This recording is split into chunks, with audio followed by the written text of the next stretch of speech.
Okay, can everybody see the pad, the white pad?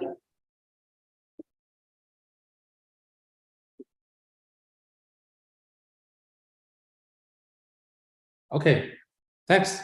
So let's get started. So first of all, we have to switch to Zoom online lecture today because we received the warning message and also the request to change it to online, because the winter storm, the severe winter storm is coming. I believe we're starting from 4 p.m. today, and maybe there will be like a large amount of snow falling down this night. So I guess the severe warning, no, that's not my guess. The severe warning will be canceled until will not be canceled until tomorrow morning until 11 a.m. So everyone just be careful and be safe. And second thing, I want to mention that we have released the homework 2. So I'm saying that in the cameras, the majority of you guys have submitted homework assignments for homework 1. So we're gonna soon start the grading, and then at the same time we release homework 2, which is about generalized linear models.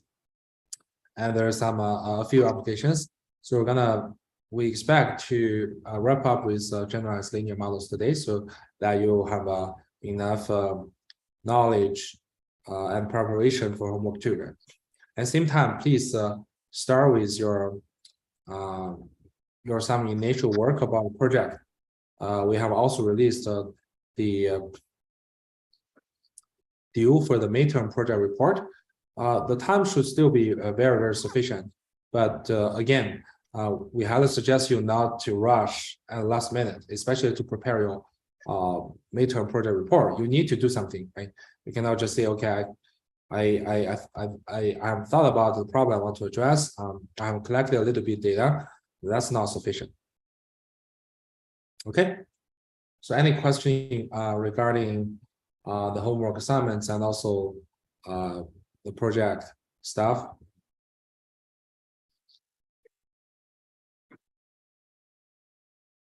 Okay, great. So if you have any further questions, please feel free to stop by the office hour or send us an emails. Okay, so let us continue with the generalized linear models. So in the last lecture, we talked about how the posterior distribution of the weights can vary with you when you add more and more training data points, right? We see that the posterior distribution of the model parameters are kind of getting smaller and smaller, right? Meaning more and more contracted, meaning that, okay, they are less and less uncertain about the parameter values. At the same time, if you use those weights to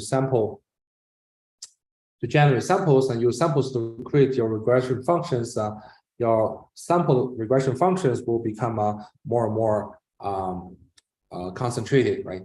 So we also talk about the predictive distribution, which is unique to Bayesian method.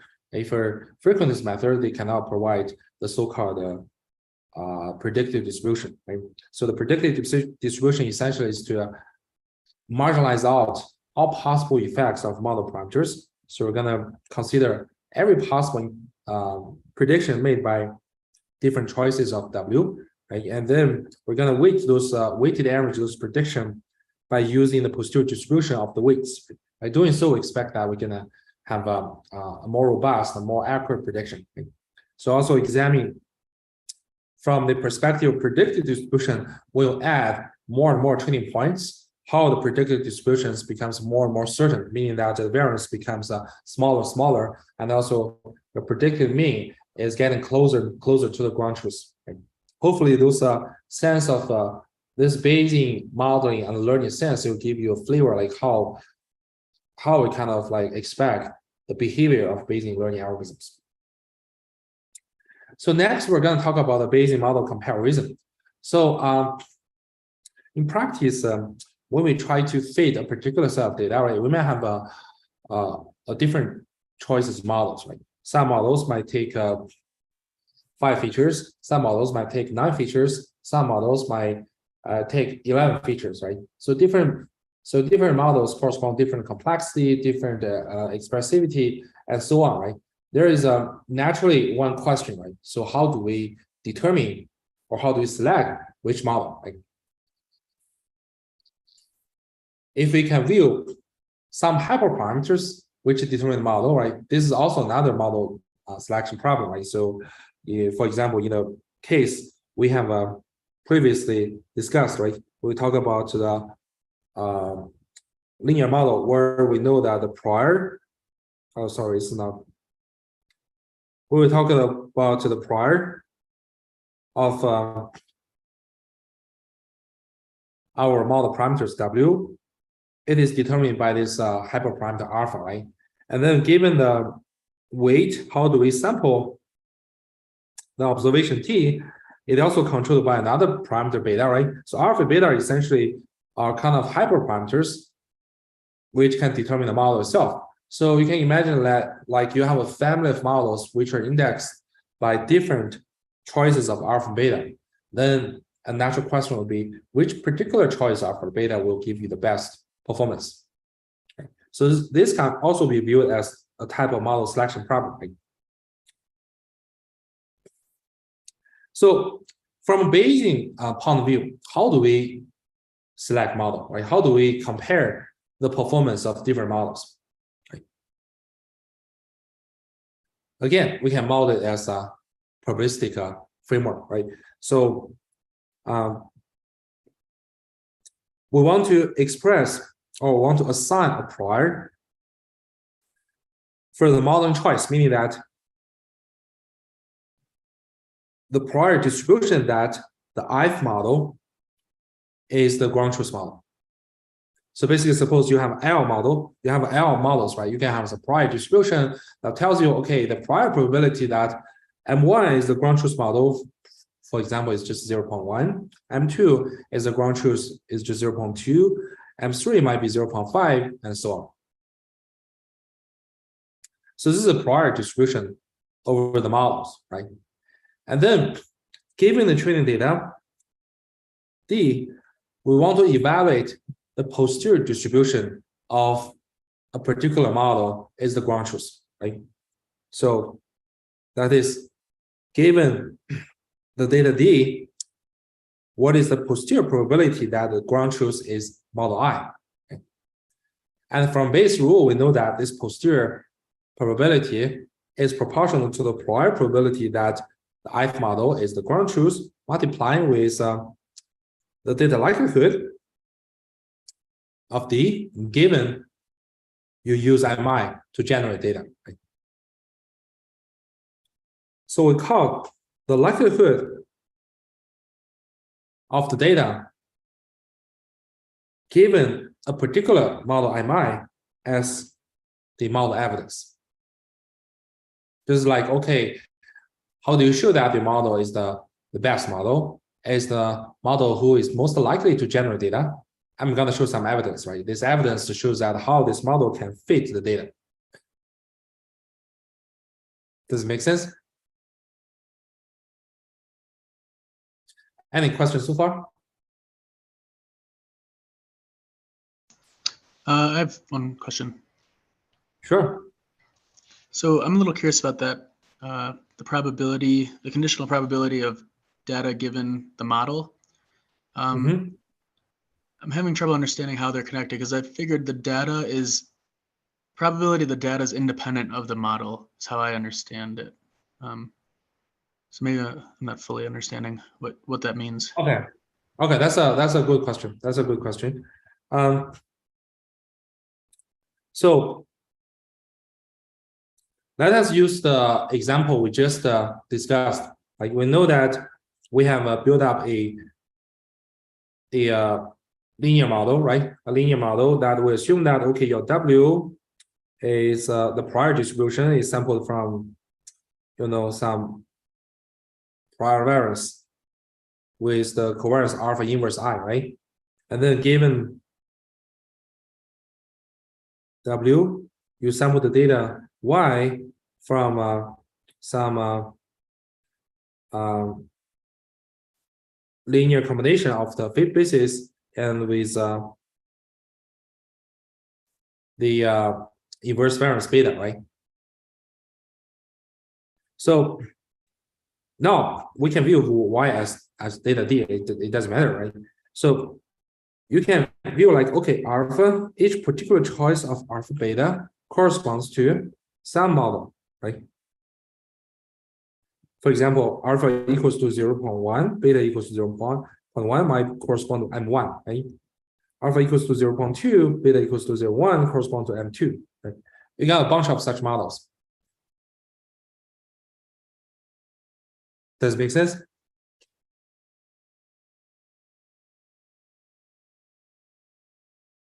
So we're on the same page right now, right? I'm still getting there, but I'll do a little self-study on that. Thank you. Yeah. Let me continue because I haven't talked about what is the model evidence, right? So we can see that each model actually is indexed by some hyperparameter. In our case, it will be alpha and beta,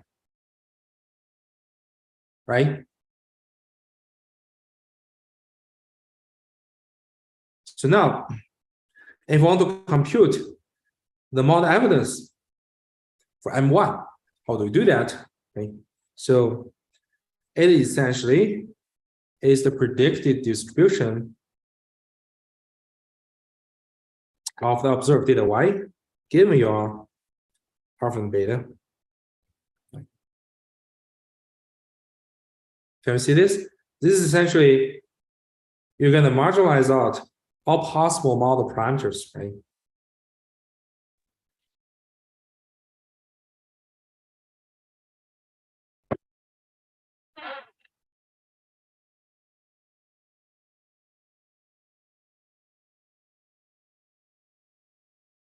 So this gives you the model evidence. So you can see that W here is the model parameters, right? So model evidence means that, okay, you're going to marginalize out all possible model parameters from the prior distribution, and then it can tell you, okay, how overall your model can explain the data or can fit data. Okay, so it's a model fitting. Yeah, it's a model fitting. Okay, yeah. gotcha. The difference is that it will not use just one possible value of the model parameters to say the fitting. It's gonna consider all possible, they're gonna integrate all possible fittings with different choices of model parameters to explain data. Okay, that makes a lot more sense now. Thank you. Yeah. So this is this is the model evidence, but we're gonna look into it in much more detail in 3 minutes. And other questions regarding the discussion of this model selection framework?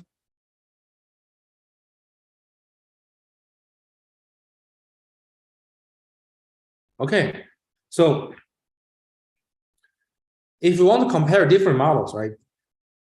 As long as we can compute this posterior distribution of the models, sometimes we assume these prior preferences over models are the equal, right? Are the same, right? So then if we want to compare different models, we're willing to compare their model evidence, right? Obviously, the larger the model evidence, the better the model is. So this comes the so-called Bayes factor. So if you want to compare the quality of two models in terms of fitting some particular data, right? So you could just calculate the ratio of their model evidence. The other case is probably we don't want to pick up which model is the best, right? Instead, we want to use every possible model. We want to train every possible model according to data, and then we want to aggregate all possible models to get even better results, right? This is more like ensemble ensemble learning, right? So ensemble method means that, okay, I have a collection of different models, or for each model, I'm gonna fit this data, and then I'm gonna average the prediction made by all the models to further improve my generalization performance. Right? So in the Bayesian point of view, we can formulate this Bayesian ensemble by just do a aggregated prediction or weighted prediction over the prediction made by each particular model. Then the weight is the posterior distribution of each model. MI. This is essentially. 中午没吃完，没事。边 Any 上课边 other? 吃，饿了。 Okay, someone might need to mute if you want to discuss about other things. Yeah, otherwise, 没有。 yeah, we're gonna hear the background. 对呀，我操，太他妈好了！上面还有一大盆。 Okay, 我本来想 so 自己的，今天早上来不及。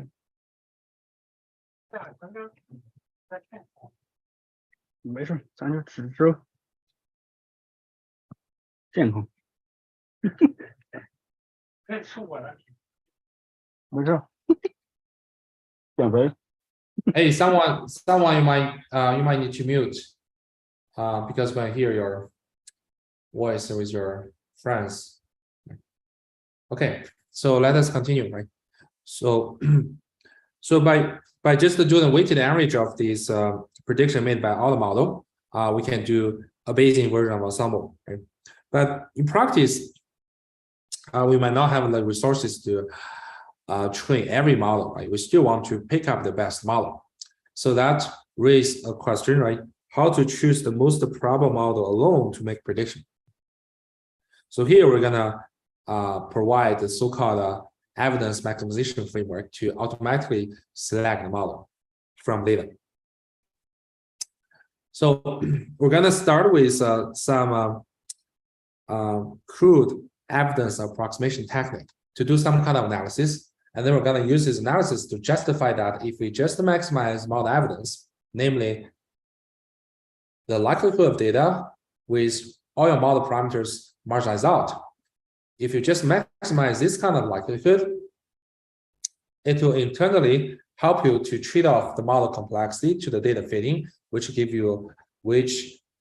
theory will give you an optimal choice model, which gives the best generalization performance.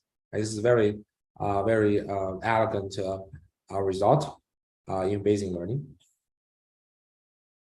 Okay, so how can we do the analysis, right? So, or how can we get that result? So we first consider a very crude evidence approximation. So suppose we have some probabilistic model, right? And W is just our model parameters. We know that we got some prior distribution, right? And the given W, we can predict the output in data. So we can evaluate the likelihood of data given W, right? So this is our probabilistic model, right? So we assume that the posterior is centered around its mode, namely, we got a map estimation. We know that map estimation essentially is to maximize the prior multiplied with the likelihood, right? So assume that the posterior is quite contracted surrounding the map estimation of W. And by contrast, the prior should be much more sporadic. So this is where we see the prior, right? And then based on this crude approximation, we can approximate the marginal distribution of data, namely the model evidence. The model evidence in the following way, right? So it is approximately to be the likelihood of the data given map estimation of the model parameters, then multiply the ratio between the span of the posterior over the span of prior. So this is span of the posterior. So usually because the posterior is much more concentrated, right? and the prior is much wider. So this ratio should be less than 1. So how can we get this, right? This is actually leverages the Bayes rule, right? So we know that from Bayes rule, we know that A essentially can be computed by the posterior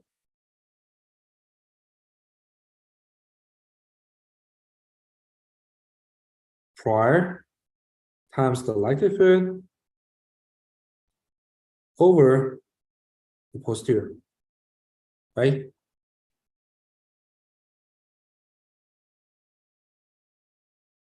So this is prior is likelihood. This is actually the joint distribution, right? So if you divide the joint distribution by the posterior distribution, it gives you the model evidence. This should hold for any choice of W, right? So it's just Bayes rule. So now, since we're assuming that, okay, in the posterior space, the posterior distribution is concentrated at the map estimation, right? That means this region is very, very small. So we can pick up W to be the map estimation of W, right? And here, prior and posterior, we're just assuming they're kind of like a uniform distribution over some kind of span, right? So that's why we can approximate it by the 1 over W prior, and in the denominator is 1 over the span of the posterior, and multiply with the likelihood when you choose the map estimation, right? This is how we get here. Any questions so far? Everyone is good?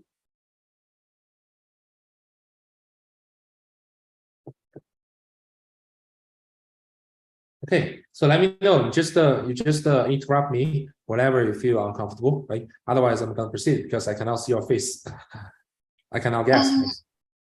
Hello, just a quick question. So the P and the P means the red line, and the delta means like the power higher than that one, like the delta is just means the span or the range of the prior. Yeah, and what about the one before it, like the PDWMAP? Is like this one? Yes. How to convert this one to the graph? Where is it? This is here. We do not explicitly draw the likelihood of the data D given the W map. We just show the prior and posterior distribution.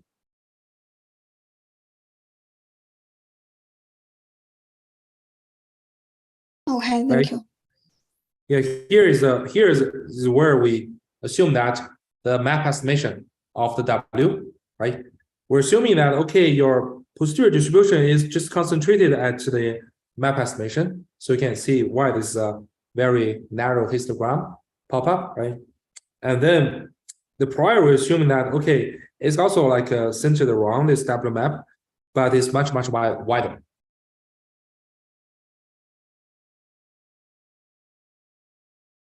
Does it make sense?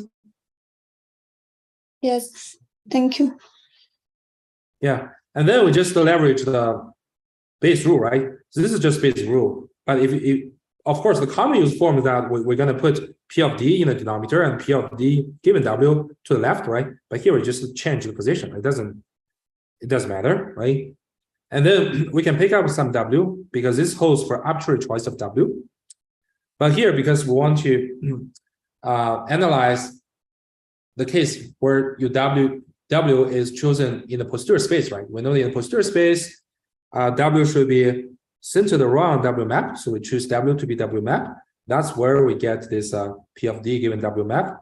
And the prior is approximately a wide uniform distribution, right? So it's 1 over this W prior. And posterior is approximated as this narrow uniform distribution. So the posterior is approximated as 1 over this delta W post. Okay. Any other question? Okay, great. So if we follow this simple or very rough approximation, what kind of structure can we get, right? What kind of things can we observe, right? So if we take a logarithm of this model evidence, right, we can see that it consists of two components. One is a logarithm of this data likelihood, right? One is a logarithm of data likelihood given particular value of the model parameters, which is map estimation, right? And the other one is very interesting. It is a logarithm of the ratio between the posterior span and prior span. Okay. So we know that the posterior span is much more narrow than the prior span. So this guy will always be less than 1. So logarithm will always be a negative, right? And then consider we have multiple parameters. Say, suppose our model contains m parameters, and we further makes an approximation that okay, the posterior space is more like a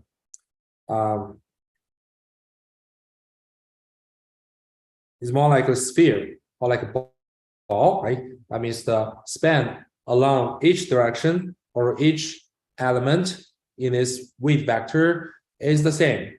And then this ratio becomes the number of parameters m multiplying with this log ratio, right?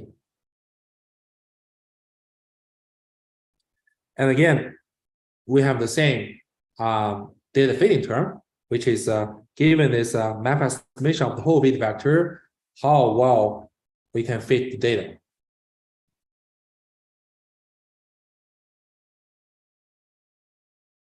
So now, what can we observe, right? We can see that how overall if a model can fit data, right? So here we talk about model evidence. The critical point is that we're not restrict our explanation to the data with one particular choice of the model parameters, say map estimation. We're gonna integrate out all possible values of the W, right? So that means if we consider this integration effect or marginalization effect, we will see that in the structure of log model evidence, we have one term showing that, okay, if you use one point to fit data, how well it fits. But well, another term, okay? This term is negative. And also this term, the value of this term gets smaller and smaller or more and more negative when we increase the number of parameters.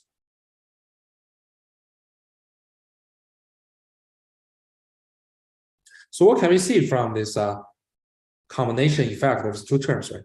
So the larger the number of parameters m, we know that the model can be more complex, can be more expressive, like neural networks, right? You use 100 neurons comparing with like 10,000 neurons. Of course, 10,000 neurons is more expressive. We can have a better fitting capability to capture data, right?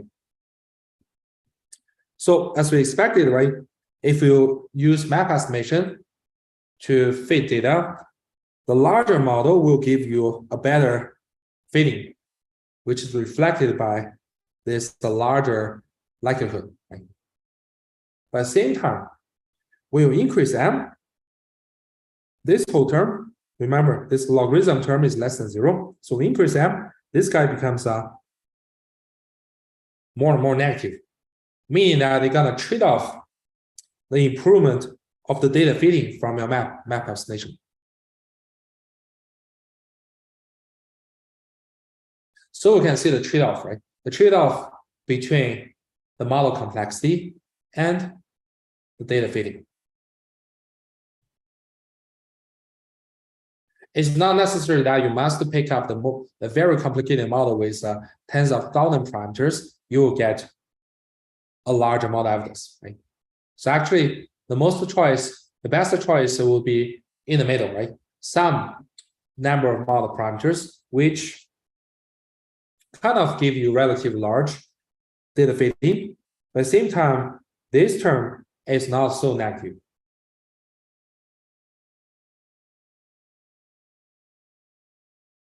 Any questions so far?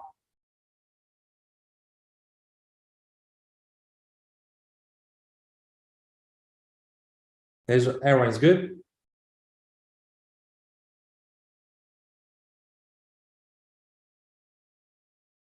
So this internal structure actually indicates that we can just maximize the model evidence to select model, right? We know that model selection is not like, okay, if I can find out a particular parameters for this model, which can fit data very well, then this is the best model, right? There's always a trade-off between the fitting of the training data and generalization performance, right? So we know that the more complex the model, the less likely that you have a better generalization error, right? So actually, the model evidence itself actually provides such kind of trade-off, and when you optimize or you maximize this model evidence, you can automate the model selection procedure.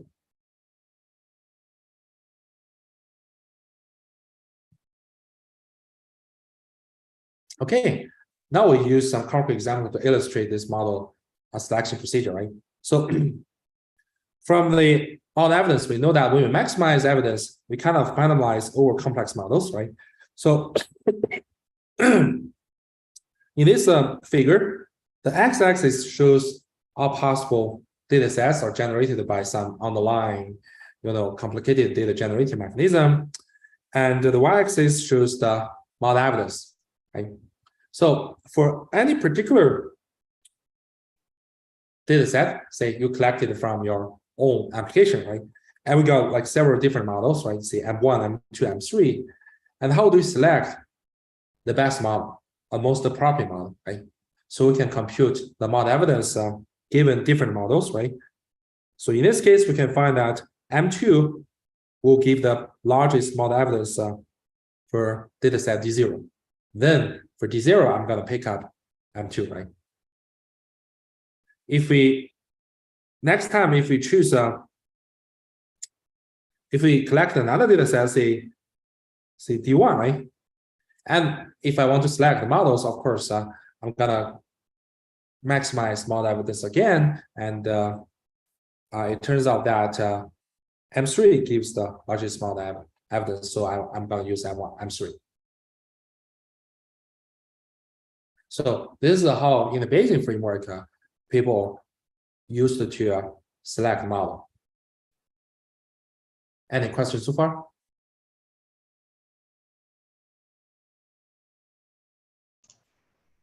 So for this graph, the D increasing means like the dimensions of the data?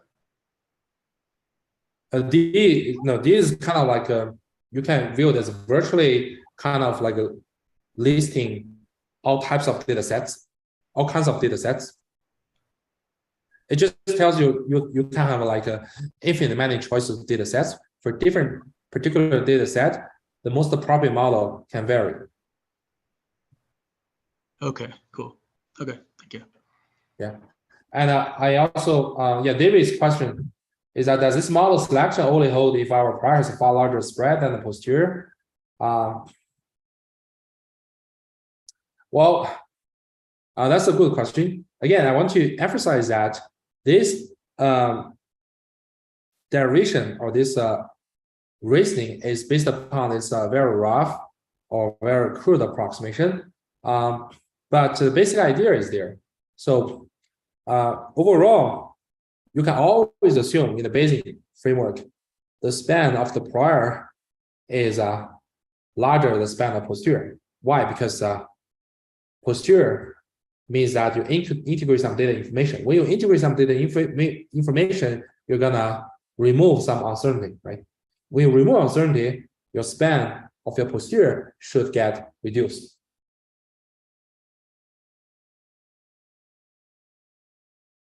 Okay. But if you say, okay, if I want to do a very rigorous quantification of this effect, that will be very hard because as what you said, David, the normalization factor is actually very hard to compute. We are not able to do that. That's why we have to do such kind of simplification. But like numerous empirical observation has shown that indeed, like for much more complicated models, which you cannot use such crude approximation to approximate point like R and posterior, you still observe some kind of effect, the trade-off between the model complexity and data fitting. Any other question?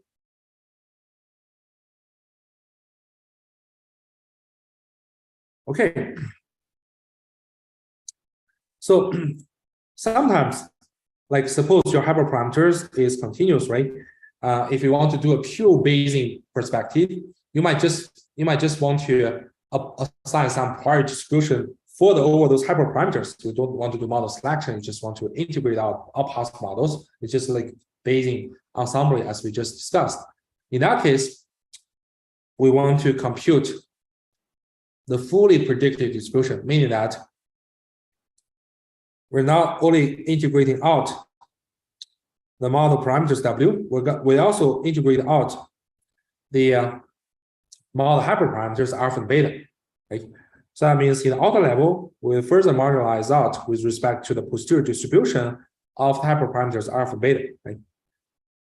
This is the most promising or most ideal, the most ideal case, right? However, this is very hard in practice, right? Because it's very hard to compute posterior distribution of hyperparameters. So in practice, we usually seek for compromise, meaning that we still want to find out a point estimate of those hyperparameters, right?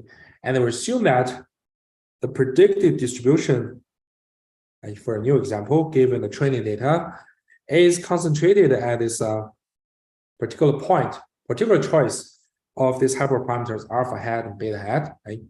And then we just need to compute the predicted distribution given this alpha hat and beta hat.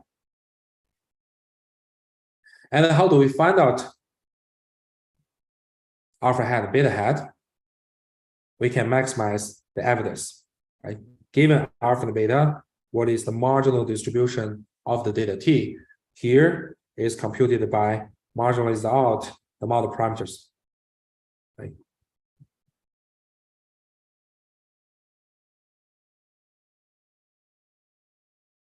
So if you want to estimate hyperparameters by maximizing the model evidence, this method is called empirical Bayes or type 2 maximum likelihood.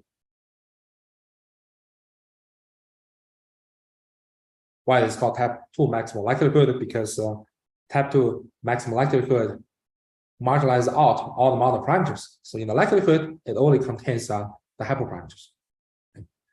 And type 1 likelihood means that, okay, I'm going to maximize the model parameters. Any questions so far?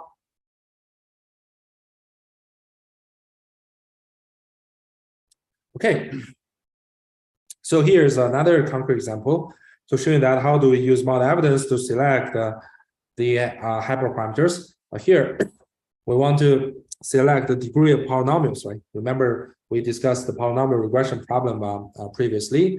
We assume that we have a basis function according to a polynomial, right? So x, x0, x1, x2 to xd, right? So want to know how do we choose d, right? So the larger the d we choose, the more transform features we have, and to throw into our generalized linear model. As we mentioned before, right? So different choices of d will give you different performance, right? So this is if you choose too large d, sorry m, right? M is number of highest degree of the polynomial. At some point, you're going to continue better fit training data, but the generalization error goes up significantly, right? So if you use model evidence to do this selection, namely we maximize model evidence with respect to the polynomial order m, we can see that the highest model evidence is achieved at 3, right? Which is consistent with our previous observation.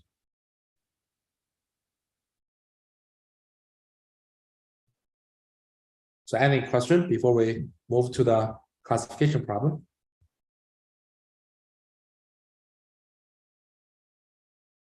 Okay, so next we're going to talk about linear models for classification.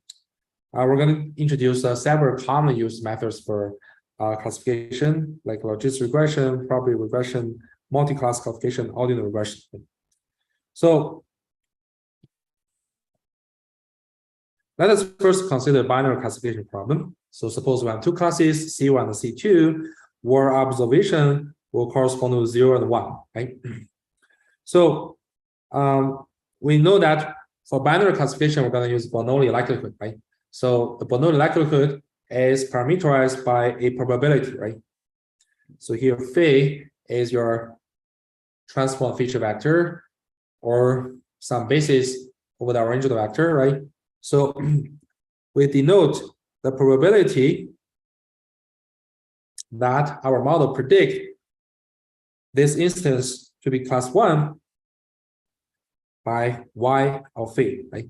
So the key component for classification is to how do we model this probability.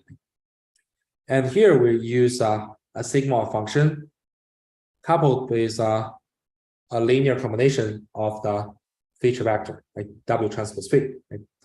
And the sigma function is defined here, right? It's 1 over 1 plus exponential to the minus a, where a is the input to the sigma function, but here a is actually a linear combination of the input features, right?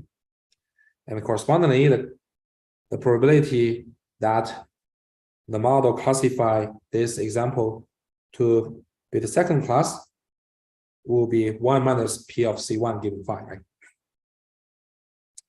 So there's an interesting property of the sigma function. That is, if you take the derivative, so sigma, let's assume the input to the sigma function is a. So if you take the derivative of sigma function with respect to its input, a sigma function multiplied with 1 minus sigma function. This is a very interesting problem and very, very useful. I will leave an exercise for you guys to derive this. So let us first consider the maximum likelihood estimation. Right? So how do we estimate the model parameters W here? Right? So suppose we have collected big N data sets.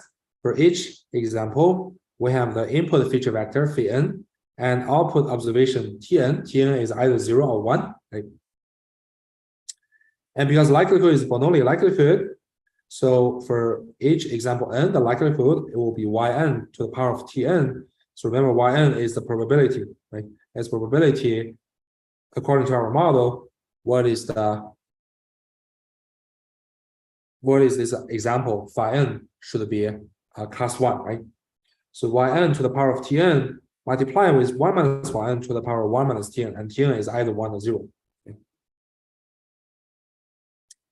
And then we're gonna maximize likelihood. It is equivalent to minimizing negative likelihood. So we take negative logarithm likelihood, we denote it by E of W, or you can call it a type of loss function of W, which gives you this form, okay?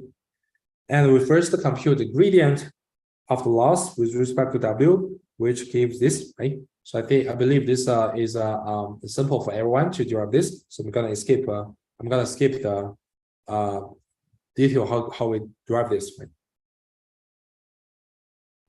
So we can update the model parameters, namely the weight vector, using this gradient, right?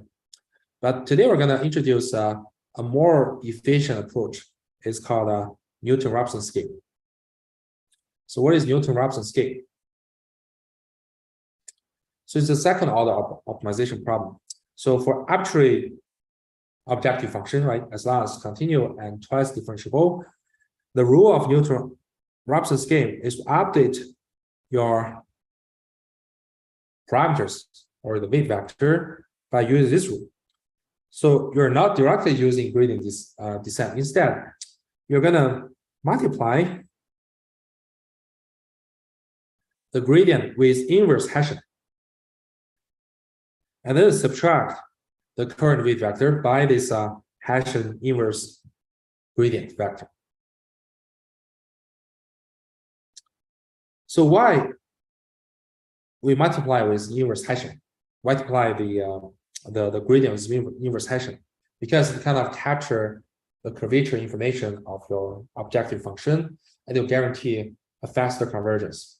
And doing this can give you a quadratic convergence rate, which is 1 order of magnitude faster than just doing gradient descent or stochastic gradient descent. Because gradient descent gives you just a linear convergence or linear convergence rate.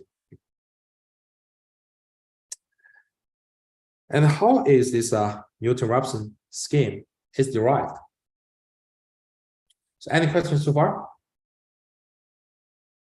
Everyone is on the same page, right? Everyone understand this scheme, right?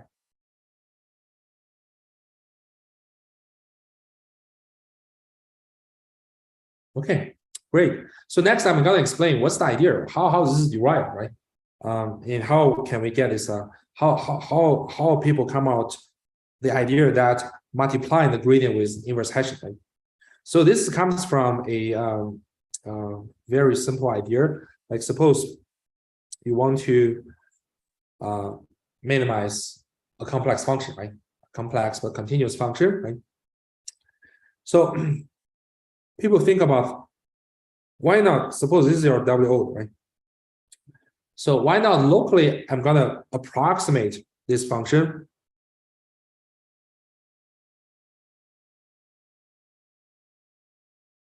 with some quadratic function, right? Why not just why not we just approximate this surrounding this function with some quadratic function, and then I just minimize this quadratic function to get my next move, right? So how do we approximate the target function with a quadratic function? Anyone can think about it?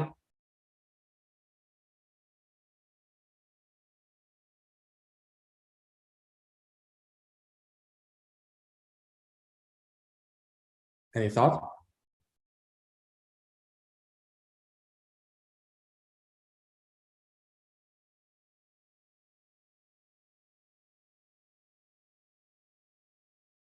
We can use Taylor expansion, right?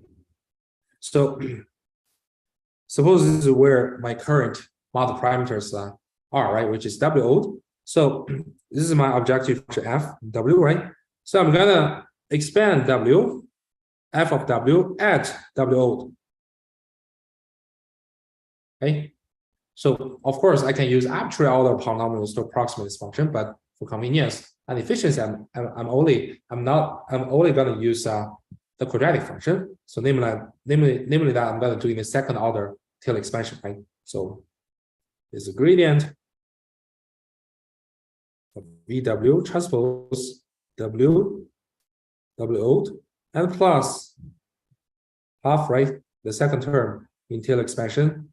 A third term should be half in W subtracted by WO transpose Hessian W subtracted by WO.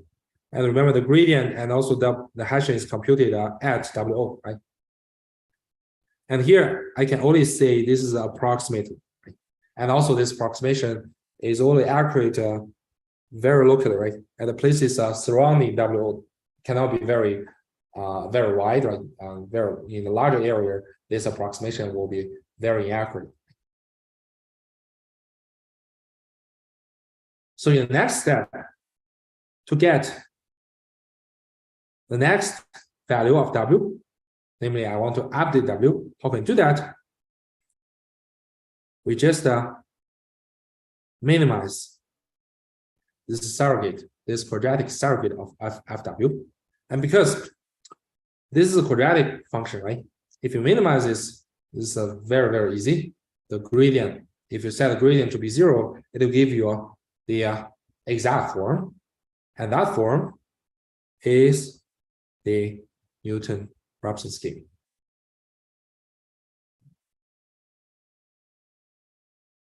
Does it make sense?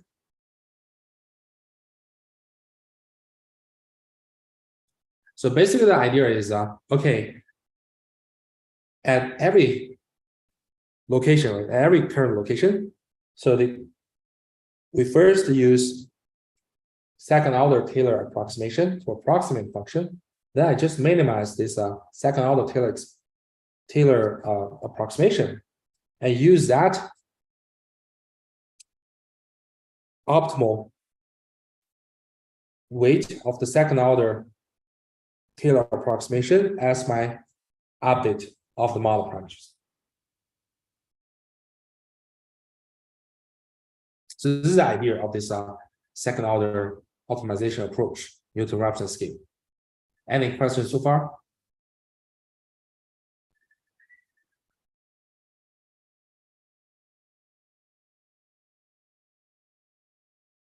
Is everyone good? I just explained the general idea for this, right? You're now required to derive this or to show the convergence or all kinds of stuff, right? I just want everybody to capture the idea of why is this seemingly odd updating rule is like this. Okay, so now let us keep this in mind, right?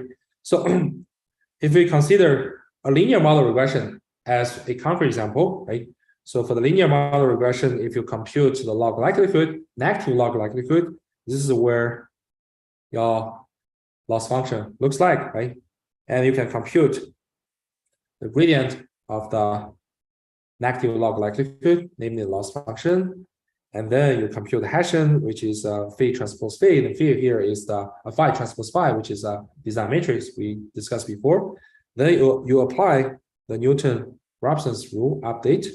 You get your W nu in this form, phi transpose phi inverse phi transpose t.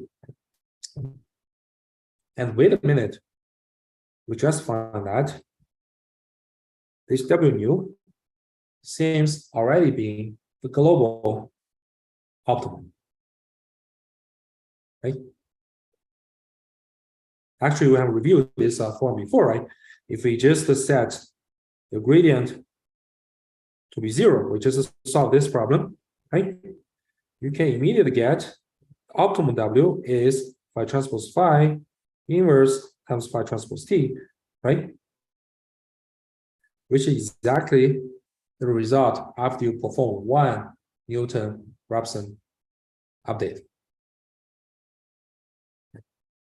That means for linear regression problem, for least square problem, right? We just use one step of Newton-Raphson scheme. We can get the global optimum.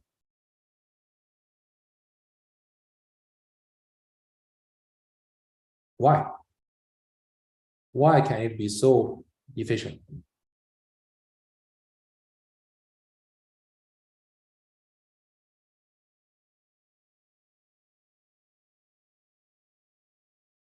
Any thought?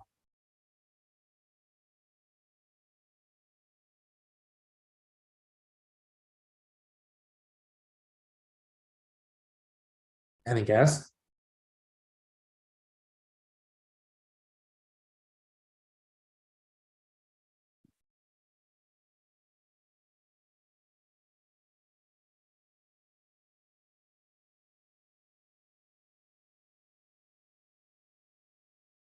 Yeah, of course, our loss is convex.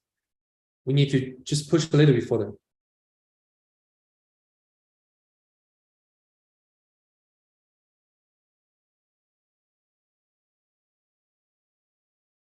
Okay, this links to the general idea we just discussed, right?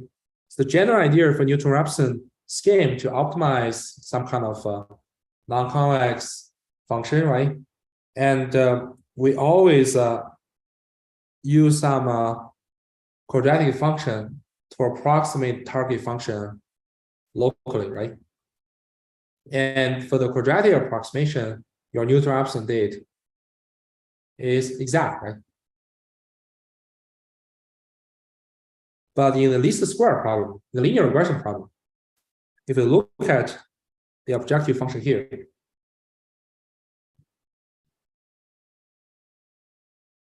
what can we observe?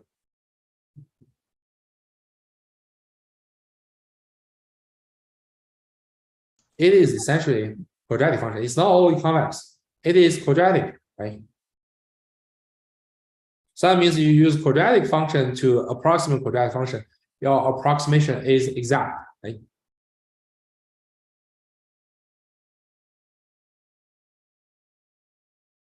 Then your optimum obtained from the quadratic function will be the same of optimal obtained from the original function, because the original function is essentially it is quadratic.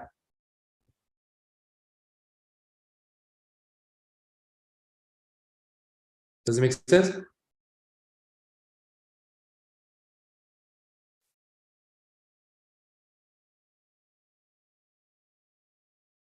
Any question?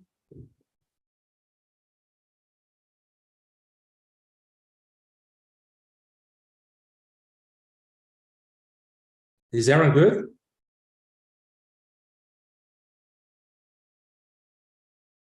Okay, yeah, let me emphasize again, right? For the least square problem, for the linear regression problem, the things becomes easier and more special because your objective function itself has already been quadratic. That means you actually, your quadratic approximation actually is exact, right? And as we mentioned, the Newton-Raphson update is exact for the quadratic function. That's why if you use least square problem, you apply Newton-Raphson for the least square problem, the update has already give you the optimum of the quadratic function, right? However, if your target function is not quadratic, right? So it's non-quadratic, right? It's non-linear, it's non-convex, all kinds of stuff, right? So you can only approximate the function locally with some quadratic function. So your update, although is optimal for that quadratic approximation, is not optimal for the original function, which is not quadratic. You have to iteratively update and iteratively change or optimize your W, right? But if this function already itself is quadratic, right? So your local approximation of the quadratic function is essentially just exact, right? It's not approximation anymore. Then your update will guarantee to be global optimal. Okay. So now let's move to the logistic regression problem, right? So we can just apply logistic regression problem. We can take the gradient with respect to W, right? And we take the Hessian. And again, this is a relatively easy to derive. I'm not gonna show the details. I will leave it as an exercise for you. And here, R here is a diagonal matrix, right? And each diagonal element is yn times 1 minus 1. Yn is actually the predictive probability that your model predicts that your example phi n to be a plus 1, right? Then if you just apply the Newton-Raphson rule, right? This is your W ode, and this is your Hessian, right? Hessian inverse, and this is your gradient, and doing some kind of manipulation, and we get the final updating rule is like this, right? And here, for convenience, people kind of like redenote this kind of subtraction by z, right? So you can roughly view it as a kind of counterpart to the linear regression, where and this phi W ode is your prediction score by W ode, by the current W, and this R inverse y minus t is actually the difference between your prediction, the predicted probability, and observation t, right? T is 0 and 1, and the inverse by this R, right? Meaning that they're weighted by the difference is weighted by the probability scores generated by the model, right here, right? So you just calculate difference as your response. We call it updated response, and use sharp z into this to update your W. So here we should be aware that for the logistic regression, one step of Newton-Raphson update won't give you the optimum. You have to iteratively apply this updating rule until convergence. Now I want to ask why.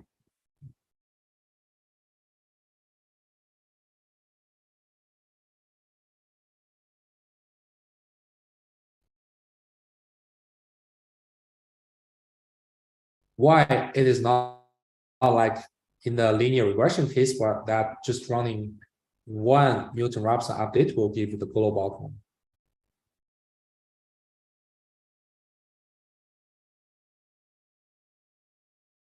Any thought?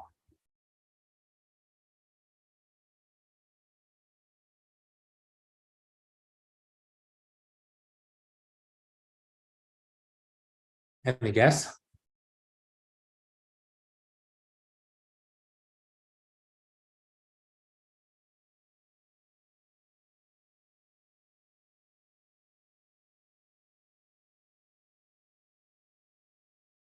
Come on, just give me a guess.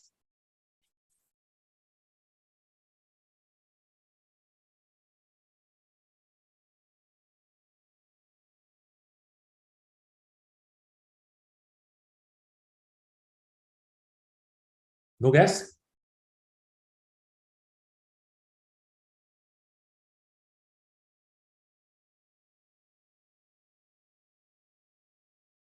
Okay, remember, our loss function now becomes some kind of a logistic function over a bunch of stuff, right? It's not quadratic function at all. So the Newton-Raphson updates is just use a local quadratic approximation to the whole function. So each update, it just gives you some local update, right? It's unlike the least square problem, right? Your objective function itself has already been a quadratic function, and then you just optimize it. You just update with Newton-Raphson, it just give you the optimal of that quadratic function. But for the logistic regression problem, your objective function is far from the quadratic function, right? So you cannot expect that just one step of Newton-Raphson's Newton-Raphson's theme will give you the optimal.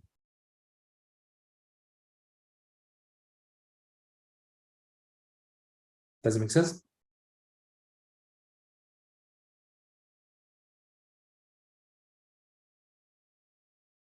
Okay, great. So next we can extend logistic regression to the multi-class classification problem. Suppose we have k classes like C1 to Ck, right? Then we're gonna model the probability. We're gonna predict if this instance belongs to class K with this. So basically, we're gonna compute k different scores, right? Suppose we have k classes, right?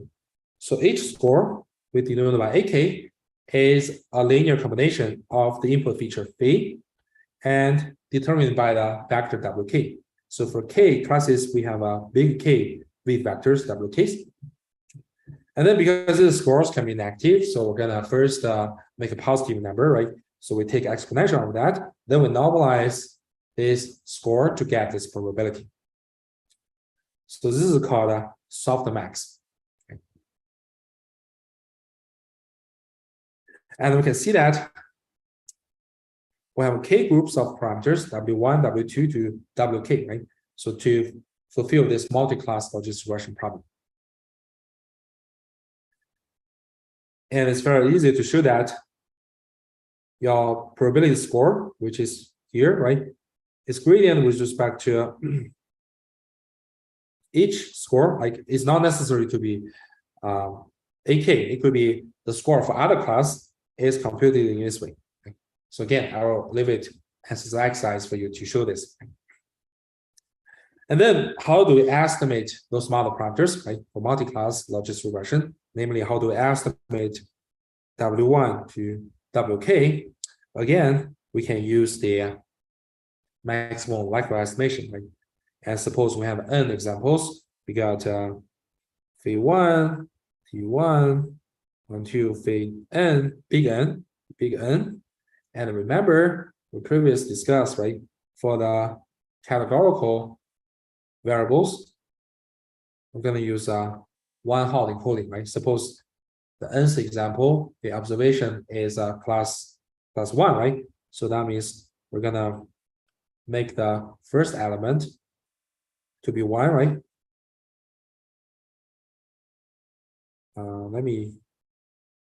First element to be 1, right? All the other elements to be 0, right? If Tn is say class 3, right? So then we're gonna 0 out all the other elements, only leave the third element to be 0, to be 1. Right? Then the likelihood of data follows the categorical likelihood. So assuming they're IID, we're going to go through every example. The likelihood for each example n is this product, right? This categorical likelihood. So this is the probability that phi n belongs to class K, right, to the power of T and K. So T and K is the case element of the observed vector Tn. So this is Y and K. And then we can just compute the gradient and Hessian matrix following this way. And then we just apply the Newton Raphson's rule to update. Okay, any questions so far?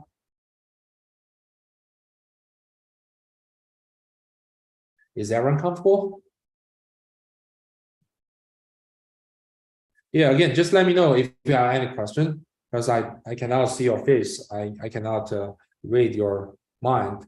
If you feel any uncomfortable, or feel something unclear, you can hardly catch up, just let me know, right? We can discuss. Or is it so easy?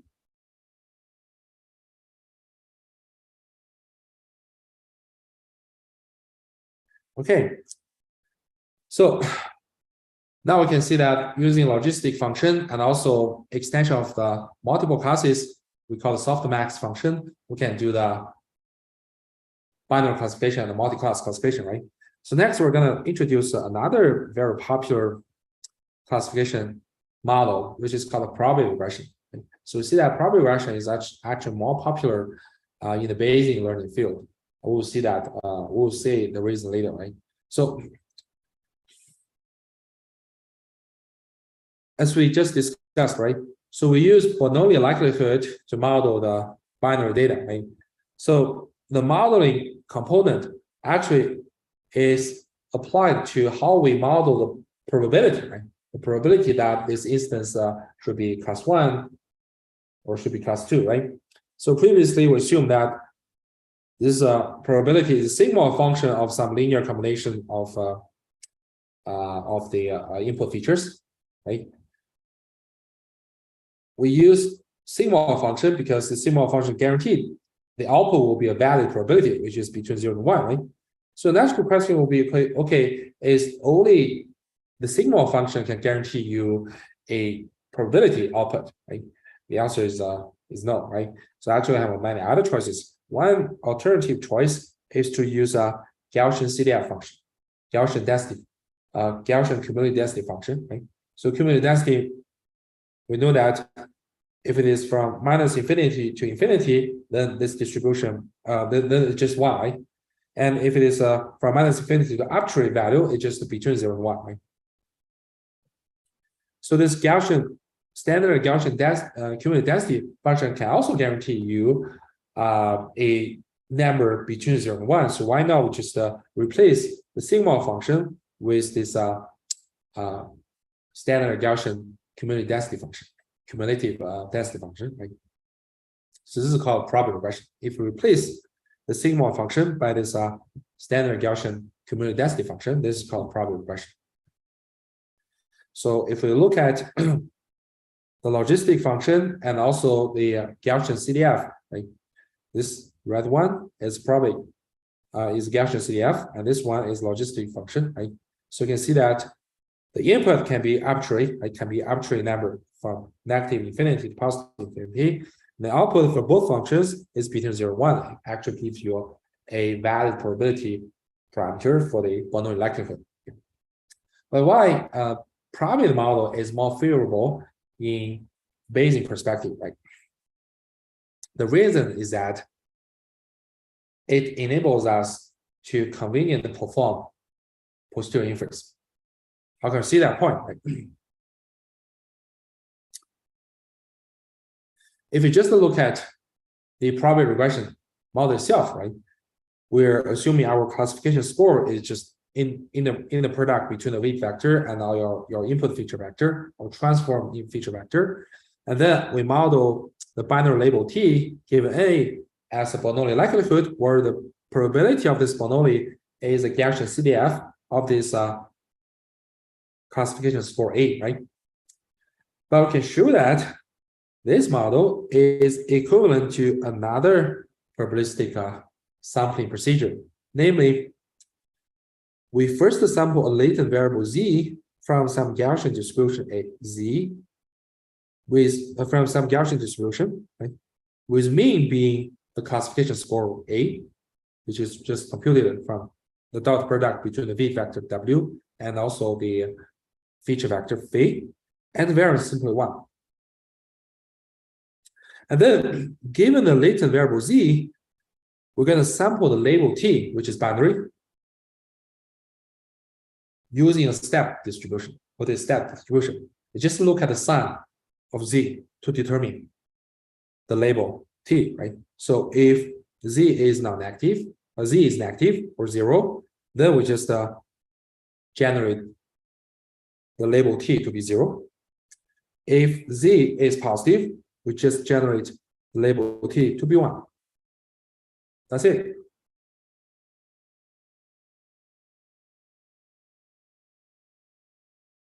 So why is this equivalent, right? Why these two models are equivalent?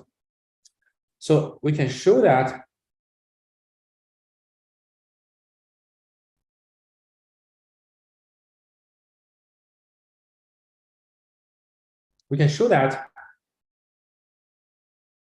if you marginalize our Z, the marginal likelihood of T given A is exact the probability regression likelihood. So namely, if you want to look at P of T given A, right? If you from the second model, if you want to look at the marginal likelihood of the label T given A from the second model, we know that we should marginalize out this latent variable Z, right? So it is likelihood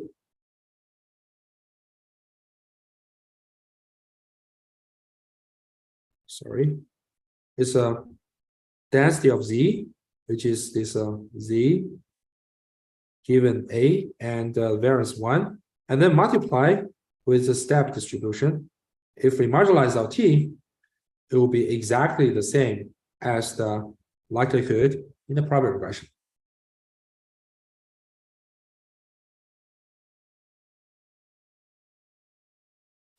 But what's the benefit, right? The benefit is that, oh, okay, we kind of like augment this model with a latent variable Z, which is a Gaussian. We know that a Gaussian is nice, right? Its Gaussian is nice, and it is easy to deal with. In many cases, it is very is convenient and efficient to compute. Then that will make our posterior inference task much easier. So, any questions so far?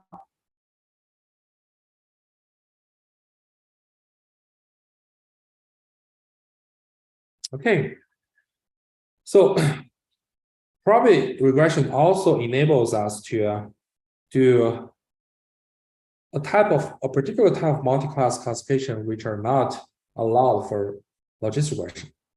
How can we see that point, right?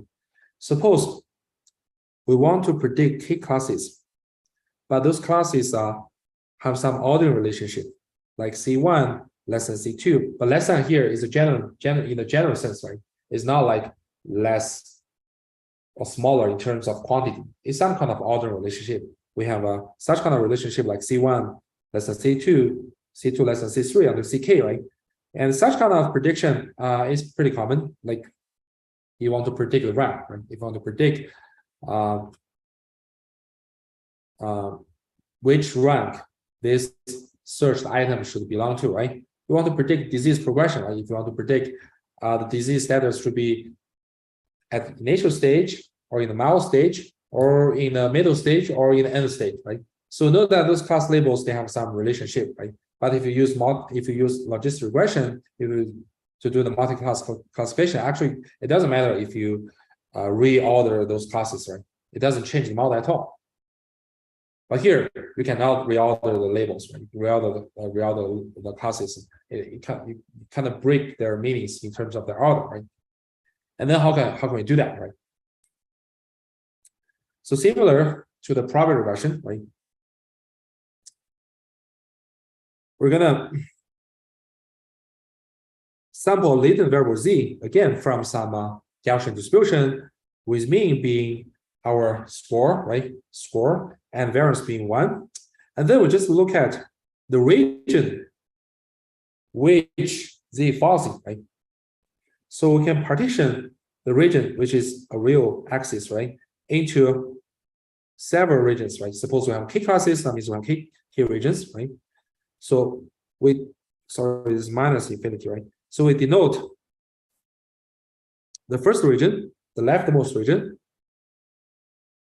minus infinity to B1 corresponds to cos 1, right? And B1 to B2 is the second region, corresponds to C2, cos 2, right?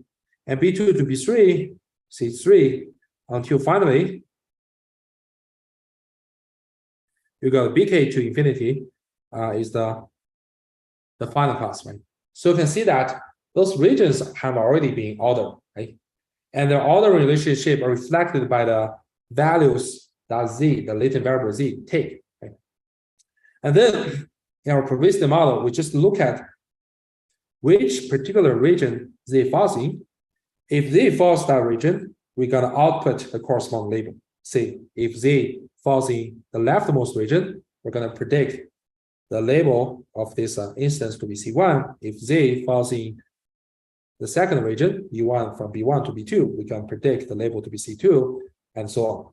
Right?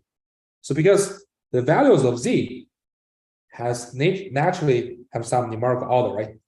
According to their values, right? So the regions it follows have some order. So that means the corresponding class labels have some order in nature. Right? That's why in the multi-class ordinal regression, people often use this multi-class probability regression framework. Any questions so far?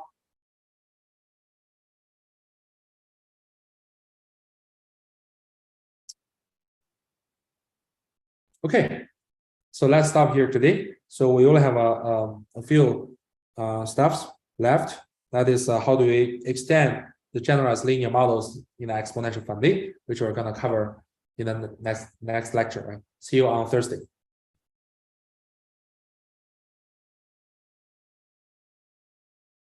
Thank you, Professor. Yeah, thanks.